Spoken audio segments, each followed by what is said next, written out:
বাংলাদেশের যে কোনো অংশই ভূরাজনৈতিক প্রেক্ষাপট থেকে গুরুত্বপূর্ণ, এর মধ্যে কোনো সন্দেহ নাই।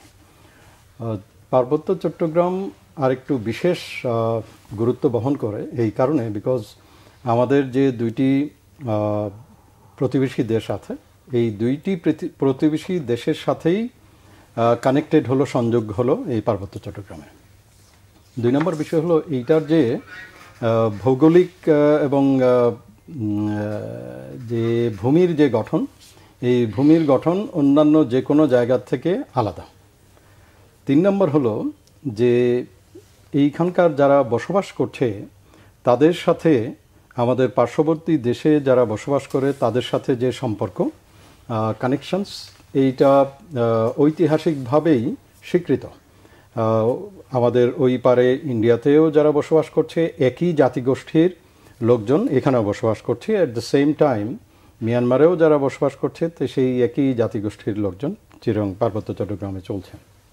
তাছাড়াও আমাদের পার্শ্ববর্তী দেশ মিয়ানমারে চলমান বিগত সে 1947 থেকে 49 থেকে শুরু করে এই পর্যন্ত যতগুলো ঘটনা হয়েছে তার সাথে কোনো না কোনোভাবেই সম্পৃক্ত এই পার্বত্য চট্টগ্রাম এবং তা তৎসংলগ্ন এরিয়া।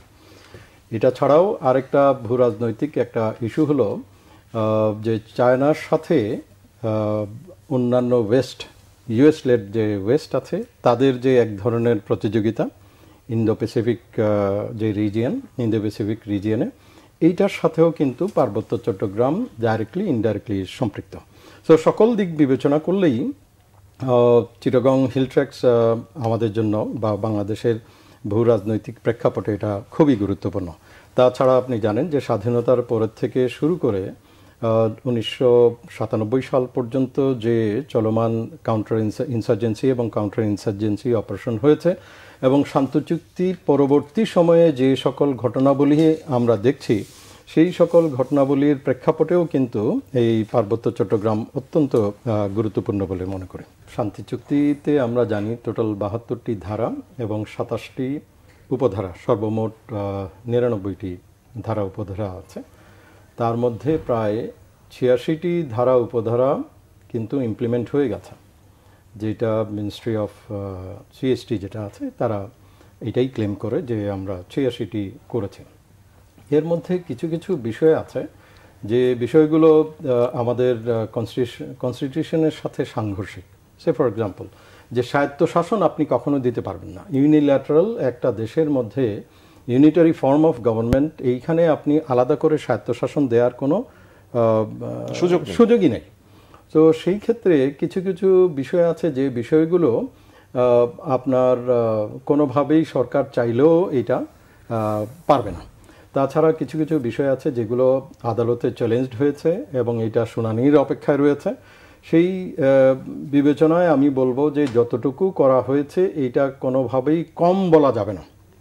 মূল উদ্দেশ্য হলো যে আমাদের যারা ট্রাইবাল যারা আছেন, উপজাতি যারা আছেন, তাদেরকে স্বীকৃতি দেয়া হলো প্রথম বিবেচ্য বিষয়। এইটা আমরা দিয়েছি কি দেইনি, এটা আমরা দিয়েছি। সেই 1972 সালে আমাদের কনস্টিটিউশন পাশ হওয়ার পূর্বেই কিন্তু আমরা ILO কনভেনশন 107 এইটা আমরা রেটিফাই করে ফেলেছি। আমাদের কনস্টিটিউশন পাশ হওয়ার পূর্বে, সংবিধান রচনা হওয়ার পূর্বেই আমরা করেছি এবং 107 অনুযায়ী, ILO কনভেনশন 107 অনুযায়ী যারা উপজাতি আছেন তাদেরকে স্বীকৃতি দিতে হবে। বাংলাদেশ সরকার শুরু থেকে এই পর্যন্ত যতগুলো কাজ করেছেন তাতে করে কোনো অবস্থাতেই বলা যাবে না যে তাদের যে স্বীকৃতি যেটা আছে উপজাতি হিসেবে স্বীকৃতি, এই সকল স্বীকৃতি তারা দিয়েছেন। দুই নম্বর বিষয় হলো যে এইটা ভৌগোলিক কারণে এবং এইখানকার ভূমির যে গঠন, এই গঠনের কারণে খুব দুর্গম এলাকা, জঙ্গলাকীর্ণ এলাকা, সেইখানে তাদের যে কমিউনিকেশন যেটা আছে এবং বেসিক যে রিকোয়ারমেন্ট যেগুলো আছে অর্থাৎ শিক্ষা, স্বাস্থ্য, এইগুলো পৌঁছানো তাদের প্রয়োজন ছিল, যেটা স্বাধীনতার পরবর্তী সময় থেকে শুরু করে এই পর্যন্ত প্রচুর কাজ করা হয়েছে, যার কারণে এখন কিন্তু আপনি বিভিন্ন দুর্গম এলাকাতেও কিন্তু যেতে পারবেন। আমি আমার যদি একটা ব্যক্তিগত উদাহরণ বলি, 2011-12 সালে আমি তখন চিরংয়ে পোস্টিং, আমরা আমাদের সাউথ ইস্ট কর্নার যেটা আছে এইটা পাঞ্ঝেরি লিকরি বলে কিছু জায়গা আছে, সেই জায়গাতে আমাদের যেতে কমপক্ষে 2 দিন সময় লাগতো। এখন রাস্তাঘাট হওয়াতে এইটা ম্যাক্সিমাম হাফ অ্যান আওয়ার প্রয়োজন হয়। একই রকমভাবে প্রত্যেকটা দুর্গম এলাকাতে যে রাস্তাঘাট কমিউনিকেশন যেটা আছে, এই কমিউনিকেশনের কারণে বহু কাজ যারা দুর্গম প্রান্তিক জনগোষ্ঠী আছে সেই কাজগুলো তারা করতে পারছে, এবং তাদের দোরগোড়ায় সেই নাগরিক সুবিধা যেটা তাদের বেসিক রাইট তাদের পাওয়া উচিত, সেই কাজটাই কিন্তু সরকার করেছে।